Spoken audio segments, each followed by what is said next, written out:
The Austro-Turkish War or Fourth Austro-Turkish War was a short war between the Habsburg monarchy and the Ottoman Empire. The Ottoman aim was to resume the advance in Central Europe, conquer Vienna and subdue Austria. However, the Habsburg army under Raimondo Montecuccoli succeeded to halt the Ottoman army on its way to Vienna in the Battle of St. Gotthard and destroy it, while another Austrian army won another victory at Eliacute Va. Despite these serious Ottoman defeats, the war ended for them with the rather favourable Peace of Asvar. Prelude. The cause of this war was the invasion of Poland in 1658 by Prince George Rákóczi II of Transylvania without the permission of the Porte. Transylvania had, after the Battle of Mohacs in 1526, recognized Ottoman suzerainty and paid a tribute to the Porte and were given political and religious autonomy in return.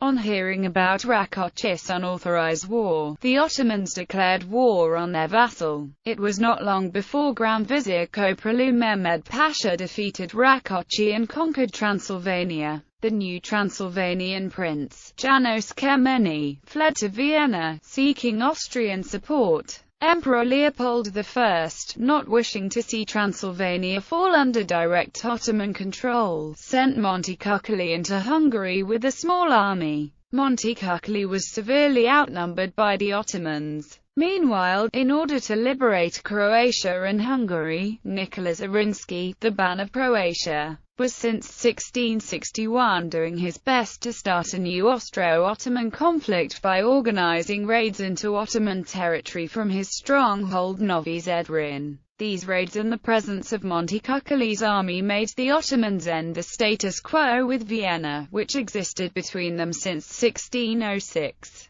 1663 campaign. In the summer of 1663, an Ottoman army of more than 100,000 strong under Grand Vizier Köprülü Faisal Ahmed entered Habsburg Hungary and in September conquered the town of Austro-Turkish. The Habsburg commander Raimondo Montecuccoli had only his 12,000 men and the 15,000 Hungarian-Croatian troops of Nicholas Zrinski to oppose the Turks. Emperor Leopold I summoned the Imperial Diet in January 1663, to ask the German and European kings for help. With success, an army of 30,000 Bavarian, Brandenburg and Saxon troops was raised. Even arch-enemy Louis XIV of France sent an army corps of 6,000 under John de Coligny-Salini in support. 1664 campaign. At the beginning of 1664, the Imperial Army was divided into three corps. In the south, 17,000 Hungarian-Croatian troops under command of Nicholas Zrinski. In the center, the main army of Montecuccoli, which was 28,500 men strong, and in the north some 8,500 men under General Jean-Louis Raguet de Souches. There were some 12,500 men in reserve to defend the fortresses. This army of 66,500 men was not a unity, as the differences of opinion between the commanders were very strong, especially with Zrinski. As a preparation for campaigns planned for 1664, Zrinski set out to destroy the strongly fortified Ottoman bridge which, since 1566, had linked Dada to Osijek across the Drava and the marshes of Baranya. Destruction of the bridge would cut off the retreat of the Ottoman army and make any Turkish reinforcement impossible for several months. Recapturing strong fortresses on his way, Zrinski advanced 240 kilometers on enemy territory, and destroyed the bridge on February 1, 1664. He didn't succeed in conquering Nagy Kanizsa, the main objective. The siege had to be lifted when in June the main army of Köprülü approached.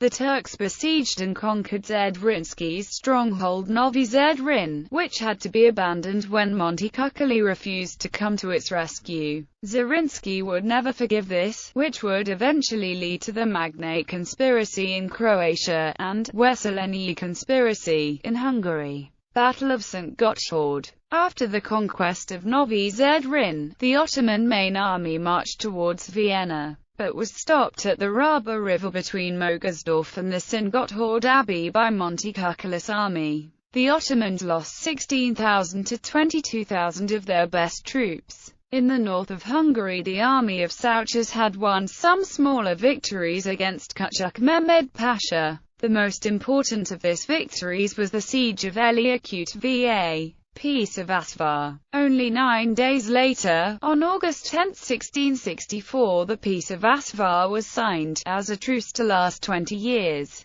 Despite the Austrian victory at St. Gotthard, Ottoman control of Transylvania and Austro-Turkish was recognized, and the Austrian Empire accepted to pay an annual gift to the Ottoman Empire, which it never delivered on time. Novi Zrin was to be dismantled. On the other hand, the Ottomans accepted to send an annual present to the Austrians. The major factor in the Habsburgs' decision was the French threat to the much more valuable estates in the Netherlands, Germany and Italy. Moreover, the imperial war effort lost some of its momentum after the victory of St. Gotthard, as the French withdrew from the coalition while other German princes were reluctant to advance further east. Hence, the Austrians did not believe they could liberate the whole of Hungary and were unwilling to leave the French advance unchecked for a few Hungarian fortresses. On the other hand, for the Ottomans, the failure to take Vienna after 3 attempts was seen as a humiliation that had to be erased. This created the conditions for a 4th attempt in 1683. Consequences: the Croats and Hungarians were outraged at the loss of the conquered territories and felt the initiative and momentum after the victory of St.